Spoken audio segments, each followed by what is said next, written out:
Saudari dan saudara terkasih, pada hari ini gereja memasuki hari Minggu biasa yang kedua. Pada awal pekan biasa yang pertama minggu lalu, kita mengawalinya dengan pesta pembaptisan Tuhan. Jadi pesta pembaptisan Tuhan yang dilakukan oleh gereja pada hari Senin yang lalu mengawali masa biasa. Dan dalam pesta pembaptisan Tuhan itu, kita diperkenalkan lewat kitab suci tentang siapa Yesus. Dia adalah anak Allah yang dikasihi dan hadir untuk membagikan kasih Allah itu. Maka fokus bacaan-bacaan kalau diperhatikan selama pekan biasa yang pertama adalah tentang karya publik Yesus, terutama bagaimana dia hadir bagi orang-orang yang sakit, orang-orang yang sendiri, orang-orang yang terbelenggu dan tersingkir. Dan pada hari Minggu biasa kedua, bacaan berfokus pada siapa Yesus bagi orang-orang yang mengenal dekat dengannya. Pada misa biasa atau pada misa hari Minggu biasa yang kedua ini, kita tadi diberitahukan dalam bacaan kedua oleh Paulus bahwa Yesus adalah Kristus yang terurapi dan Tuhan yang dimuliakan.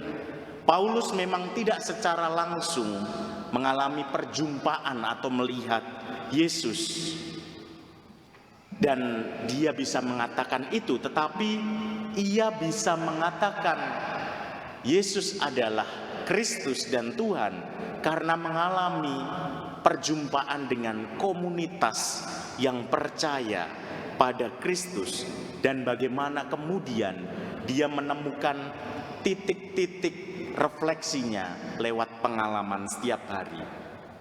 Ia pun kemudian dengan segala talentanya ikut serta memberikan kesaksian tentang Yesus dan kasih Allah yang nyata dalam hidup sehari-hari.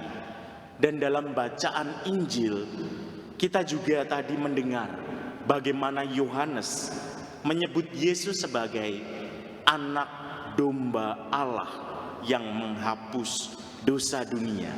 Dan kemudian dia melanjutkan kesaksiannya. Aku telah melihat Roh Tuhan turun dari langit seperti merpati, dan Roh itu tinggal di atasnya. Dialah Putra Allah. Yohanes pun kemudian mengutus dua orang muridnya untuk semakin mengenali dan mengikuti Yesus. Jauh sebelum itu, Nabi Yesaya seperti yang disebutkan dalam bacaan pertama mengatakan bahwa akan hadir hamba Yahweh, sang penebus, terang bagi bangsa-bangsa, pembawa keselamatan sampai ujung bumi. Apa yang menarik dari semua bacaan hari ini? Bagi saya yang menarik adalah pengenalan akan Yesus bisa terjadi dalam berbagai macam caranya, terutama dalam pengalaman sehari-hari. Yohanes bersama murid-muridnya mengalami secara langsung perjumpaan dengan Yesus. Paulus dalam proses pencariannya mengalami perjumpaan langsung dengan komunitas-komunitas yang percaya pada Yesus. Dan disitulah dia bisa menemukan siapa Yesus. Yesaya lewat permenungannya juga bisa mengenali akan hadir Sang Penyelamat. Kita pun sama. Kita dapat mengenal Yesus dalam berbagai macam caranya. Ada yang bisa mengenali lewat orang-orang di sekitar, Ada yang bisa mengenali dalam perayaan Ekaristi. Ada yang bisa mengenali karena merasa diselamatkan dalam pengalaman hidup. Namun yang kemudian harus menjadi langkah berikutnya setelah mengenali adalah apakah ada perubahan kualitas kehidupan. Kualitas kehidupan yang dimaksud adalah cara hidup sebagai pengikut Kristus yang berani menjadi terang bagi yang lain. Bila belum ada, kita patut merefleksikan bagaimana pengenalan kita akan Kristus. Yohanes dan Paulus setelah mengenal Yesus berani bersaksi, berani diutus kemanapun, dan berani mengatakan tentang Dia, dan bagaimana mereka membentuk komunitas yang ikut serta dalam karya atau misi dari Yesus sendiri. Mereka mau memberi perhatian pada yang kecil, yang tersingkir, yang sakit, dan menawarkan cara hidup yang lain dalam cara bertindak mereka. Kita pun harusnya sama. Kita diutus untuk menjadi rekan kerja Allah, terutama dalam cara kita bertindak, cara kita menampilkan diri sebagai orang Katolik yang mau hadir, yang mau memiliki rasa bagi orang-orang yang ada di sekitar. Maka saya secara khusus ingin berterima kasih kepada teman-teman muda yang selama masa Advent kemarin sampai masa Natal itu ikut serta terutama untuk mengunjungi para senior kita. Beberapa senior memang mengalami apa yang disebut kesepian, mengalami ditinggalkan. Ada yang sakit juga. Tadi dalam video hal-hal itu juga diungkap, dan yang hadir di sini tentu bisa melihat kondisi-kondisi mereka, beragam kondisi mereka. Dan saya sekali lagi berterima kasih kepada teman-teman muda yang bisa menawarkan jalan sederhana, jalan kreatif. Kunjungan itu kan jalan yang sebenarnya biasa, tetapi menjadi kreatif karena bagaimana itu bisa menyentuh rasa, menyentuh apa yang menjadi perhatian dari para senior yang membutuhkan kehadiran sosok muda juga.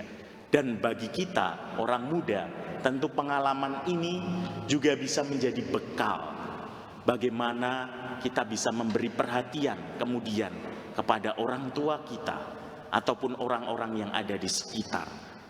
Masih banyak cara lain tentu untuk menawarkan cara kreatif menghadirkan kasih itu.